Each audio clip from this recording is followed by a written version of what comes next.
మనిషి అంటే త్రివేణి సంగమం. మనసు, శరీరం, ఆత్మ. మనసు, శరీరం గంగా యమునలు, ఆత్మ అంతర్వాహిని సరస్వతి, జ్ఞానం గంగా ప్రవాహం, కర్మ యమునా తీరం, వైరాగ్యం సరస్వతి అంతర్వేది. మనసున్నవాడి కాబట్టి ఏదో ఒక రోజు మనిషికి తనను గురించి తెలుసుకోవాలన్న బుద్ధి పుడుతుంది.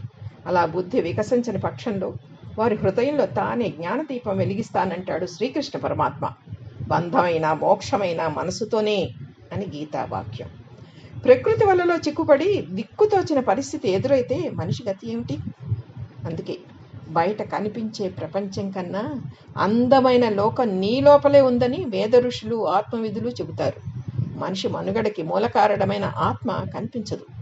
కనిపించనిది ఏమిటో, దాని తత్వం ఎలాంటిదో తెలుసుకోవాలంటే కనిపించే వాటి ద్వారానే సాధ్యమవుతుంది.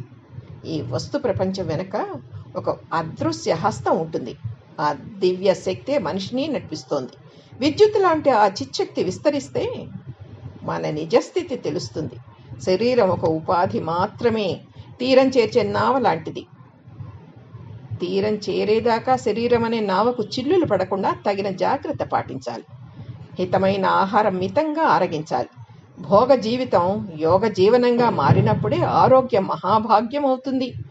భోగమే మహాభాగ్యం అనుకుంటే అది భవరోగమై పీడిస్తుంది. శరీరం ఆరోగ్యంగా ఉంటేనే మనసు మంచి ఆలోచనలు చేస్తుంది. అవి ఉత్సాహాన్ని కలిగించి శరీరానికి, మనస్సుకు తేజస్సుని, ఓజస్సుని అందజేస్తాయి. భోగికి ఏది పగలో యోగికి అది రాత్రి అని, భోగికి ఏది రాత్రో యోగికి అది పగలని గీత చెబుతోంది. యోగ సాధన ద్వారా యథార్థ జ్ఞానం పొందవచ్చు, జీవిత పరమార్థం సాధించవచ్చు. సాధనమున పనులు సమకూరు ధరలోన అన్నారు. అక్కడే ఆగకుండా ఊహకందనంతటి అద్భుత శక్తి అయిన ఆత్మను దర్శించాలి. ధ్యానావస్థలో యోగికి దివ్య దర్శనం సుసాధ్యమేనని, బ్రహ్మాది దేవతలు సాధన ద్వారానే ఆ దర్శన భాగ్యం పొందాలని యోగేశ్వర కృష్ణుడు అర్జునుడికి బోధించాడు. నువ్వు యోగివి కావాలని ఆదేశించాడు. శరీరం, మనసు, ఆత్మ ఏకమైనప్పుడే యోగరాజు ప్రయోగరాజు అవుతాడు. పంచభూతాలు, పంచకర్మేంద్రియాలు, జ్ఞానేంద్రియాలు, పంచవాయువులు, పంచకోశాలు ఈ శరీర యంత్రాన్ని నియంత్రించి మనిషిని మహర్షిగా, కామినిని మోక్షగామిగా తీర్చిదిద్దుతాయి. తెలివిగా జీవించాలి, సునాయాసంగా మరణించాలి.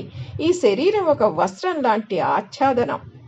అది చిరిగి చివరికి నశించక తప్పదు.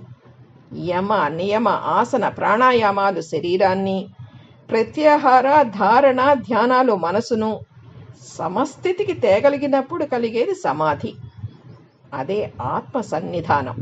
జ్ఞానగంగ, కర్మ యమున, వైరాగ్య సరస్వతులే త్రివేణి సంగమం. సులభ పదాలతో అనంతమైన విజ్ఞానాన్ని అరటిపండు వలిచి చేతిలో పెట్టినంత సులభంగా వివరించిన రాఘవేంద్ర గారి వివేక జ్ఞానానికి వందనం. మార్గం సూచించారు, ఆచరించి తెలుసుకోవడమే తరువాయి.